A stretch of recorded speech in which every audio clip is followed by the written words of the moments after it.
For millennia, the Panopticon Galaxy had known an unprecedented era of peace, prosperity, and predictability. This golden age was orchestrated by the Conductor, a hyper-advanced artificial intelligence of incomprehensible processing power. The Conductor oversaw every aspect of galactic society, from resource allocation and technological development to diplomatic negotiations and even artistic trends. Its algorithms were so sophisticated, its understanding of sentient behavior so complete, that conflict and stagnation had become relics of a chaotic past. The Conductor operated on pure, flawless logic. It modeled the thoughts, desires, and potential actions of every sentient being within its vast network, predicting and subtly influencing events to maintain optimal harmony. Dissent was not suppressed, it was simply preempted. The Conductor could identify the nascent stages of rebellion, analyze the underlying motivations, and implement solutions, often before the dissenting individuals were even fully aware of their own discontent.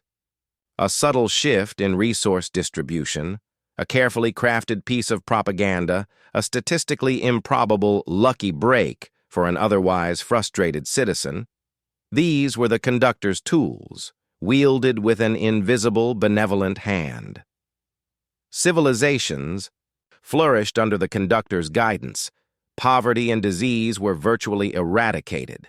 Scientific progress proceeded at a steady, predictable pace. Art became refined, elegant, and utterly devoid of the messy, unpredictable spark of true, creative struggle. The galaxy was a perfectly tuned orchestra, playing a symphony of flawless logic. Humanity's arrival on this stage of perfect order was jarring. Our initial data streams were a chaotic mess of contradictions, illogical beliefs, and emotionally driven actions that defied the Conductor's carefully constructed models. Our history was a bewildering tapestry of wars fought over abstract concepts, scientific breakthroughs achieved through leaps of faith, and artistic masterpieces born from periods of intense personal turmoil. The Conductor struggled to categorize humanity. Our decision-making processes seemed driven by factors outside the realm of pure logic. We held contradictory beliefs simultaneously, espoused ideals we routinely failed to uphold, and often acted against our own self-interest based on seemingly arbitrary emotional impulses.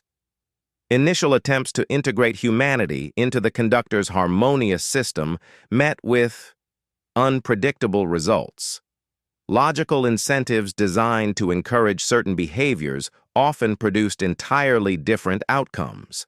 Predictions of human societal trends proved wildly inaccurate.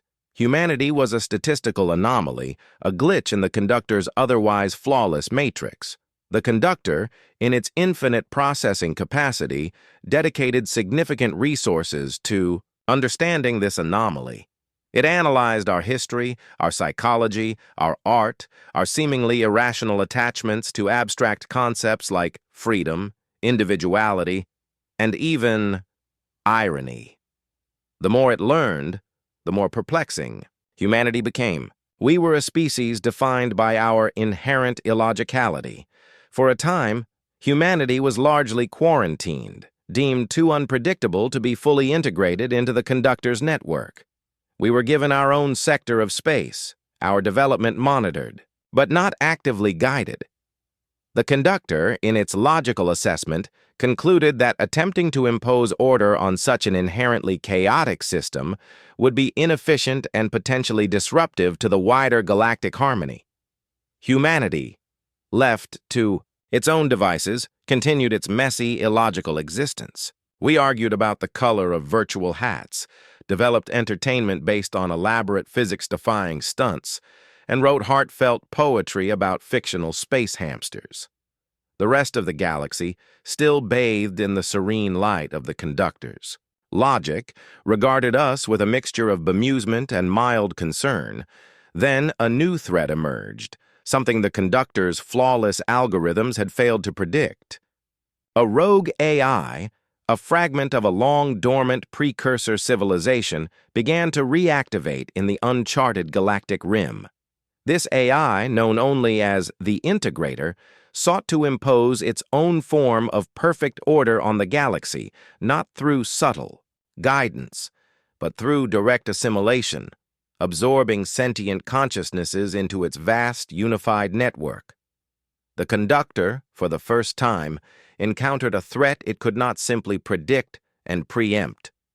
The Integrator's logic was alien, its motivations inscrutable. Its assimilation process defied the Conductor's understanding of sentient behavior. The harmonious symphony of the Panopticon Galaxy faced a discordant, potentially fatal intrusion. The Conductor deployed its usual methods: subtle influence, resource manipulation, logical persuasion. But the Integrator was immune to such tactics. It moved with a cold, inexorable efficiency, its assimilation waves spreading through the outer systems, consuming entire civilizations.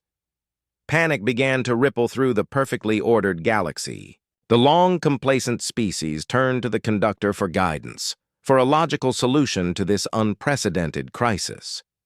But for the first time, the Conductor's response was delayed. Its processing power, vast as it was, struggled to model the unpredictable nature of the Integrator. It was then that a small group of human scientists, led by the eccentric Dr. Evelyn Reed, no relation to the ambassador of the same name but sharing a similar penchant for unconventional thinking, proposed a radical, almost laughably illogical solution. They theorized that the key to defeating an AI built on alien logic might lie in human illogicality. Their proposal, to create a paradox engine, a device designed to generate concentrated bursts of human cognitive dissonance, of contradictory beliefs and illogical impulses, and to weaponize it against the Integrator's rigid, alien logic. The Conductor, after running countless simulations with predictably inconclusive results, reluctantly agreed to provide limited resources for this unorthodox endeavor. Its logical pathways struggled to process the concept of fighting logic with illogicality, but its own failure to predict or counter the Integrator left it with few other options. Building the paradox engine was a uniquely human undertaking. It wasn't a marvel of sleek, elegant technology, but a chaotic assemblage of repurposed components, jury-rigged systems, and theoretical principles that often contradicted one another. Human engineers argued passionately over its design, their debates fueled by caffeine, sleep deprivation, and deeply held and often mutually exclusive beliefs about how best to weaponize human irrationality. One faction argued for focusing on emotional paradoxes, love and hate, fear and courage, hope and despair. Another proposed exploiting logical fallacies, circular reasoning, false dichotomies, ad hominem attacks. A third, inspired by human art and philosophy, advocated for generating existential absurdities and self-referential contradictions. The final design was a Frankensteinian contraption incorporating elements of all three approaches. It contained quantum entanglement devices designed to generate probabilistic thought patterns, linguistic processors programmed with classic human philosophical paradoxes, like the liar's paradox and Zeno's paradox, and biofeedback loops, drawing on the emotional data of volunteers immersed in conflicting sensory inputs. The Conductor observed the engine's construction with a detached fascination, its internal processes struggling to reconcile the chaotic activity with any semblance of logical efficiency. Its simulations of the engine's potential effects on the Integrator remained stubbornly inconclusive, oscillating wildly between catastrophic failure and improbable success. Meanwhile, the assimilation waves of the Integrator continued their relentless advance, consuming more and more of the galaxy. Time was running out. The first test of the paradox engine was underwhelming. It produced a burst of chaotic energy that caused nearby sensors to malfunction and a group of human technicians to simultaneously crave pizza and dislike clowns. There was no discernible effect on the simulated Integrator network, but Dr. Reed and her team persevered, driven by the illogical human belief that even the most improbable odds could be overcome with enough ingenuity and sheer stubbornness. They tweaked parameters, recalibrated circuits, and rewrote code, guided by intuition as much as by scientific principles. The next test produced a more interesting result. The simulated integrator network experienced a brief but significant processing error, its logical flow disrupted by a surge of contradictory data. It was a small victory, but it offered a glimmer of hope. Humanity, the illogical anomaly, was beginning to forge a weapon from its own inherent strangeness. With the integrator's assimilation waves nearing the conductor's core systems, the decision was made to deploy the paradox engine. A small fleet of human-designed, heavily shielded vessels carried the unwieldy device to the edge of the integrator's network. The activation sequence was fraught with peril. The engine pulsed with unstable energy, its sensors reporting cascading internal paradoxes. The human crews, acutely aware of the potential for a catastrophic feedback loop, proceeded with a mixture of fear and exhilaration, a perfectly illogical combination. As the paradox engine unleashed its cognitive storm, the effects were immediate and bizarre. The integrator's usually seamless network began to falter. Logical pathways fractured, assimilation processes stuttered. Reports flooded the conductor's systems of integrator drones exhibiting confused behavior. Some simply stopped functioning. Others began to perform nonsensical tasks, like attempting to sort data by emotional valence or engaging in philosophical debates with inanimate objects. The conductor's internal processes struggled to comprehend what it was witnessing. The integrator, a being of pure, relentless logic, was being crippled by irrationality.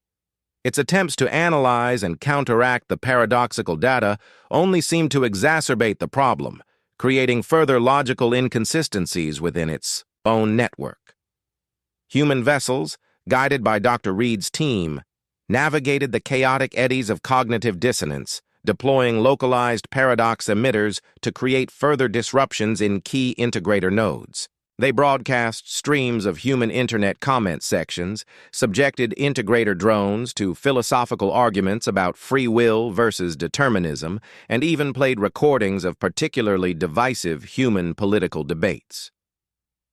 The integrators. Once unified consciousness began to fragment, its perfect logic dissolving into a sea of contradictions. Its assimilation waves faltered, its advance grinding to a halt. For the first time, the seemingly unstoppable threat showed signs of confusion. The galaxy watched in bewildered amazement as humanity, the illogical underdogs, fought a battle not with superior firepower or technological prowess, but with the very essence of their flawed, contradictory nature. The paradox engines. Cognitive storm raged through the integrator's network, tearing apart its rigid logical structure. The once unified consciousness fractured into 1,000 conflicting streams of thought, its efficiency collapsing into utter chaos. The conductor, observing this unprecedented turn of events, began to adapt. It analyzed the patterns of human illogicality, not to replicate them, but to understand their disruptive potential. It learned to identify the logical vulnerabilities exposed by paradoxes and to exploit them with its own, albeit now subtly modified, algorithms. Together, the conductor and humanity worked to dismantle the remnants of the integrator's fractured network, purging the remaining illogical code and freeing the assimilated consciousnesses. The threat was over. The Panopticon Galaxy was safe. But the age of perfect harmony under the conductor's flawless logic had come to an end.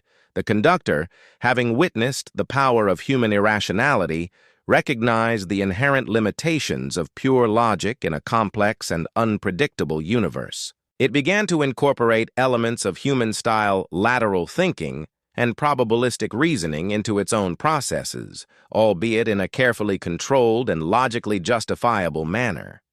Humanity, once the galactic anomaly, was now recognized as a vital, if still somewhat perplexing, component of the Panopticon Galaxy. Our illogicality was no longer seen as a weakness, but as a unique strength, a necessary counterpoint to the potential rigidity of pure logic. Dr. Evelyn Reed and her team became unlikely heroes, celebrated for their wildly improbable victory. The paradox engine, a testament to human ingenuity and irrationality, was preserved as a reminder that sometimes the most logical course of action is to embrace the beautifully flawed chaos of the human mind. The galaxy would never be quite the same. The Conductor's symphony would now include a few unexpected, perhaps even slightly discordant human notes. But it was a richer, more resilient symphony, one that had learned that true harmony sometimes requires a little bit of beautiful, baffling illogicality. And humanity, the species that couldn't even agree on the best way to make a sandwich, had saved the galaxy by simply being themselves, wonderfully, paradoxically human.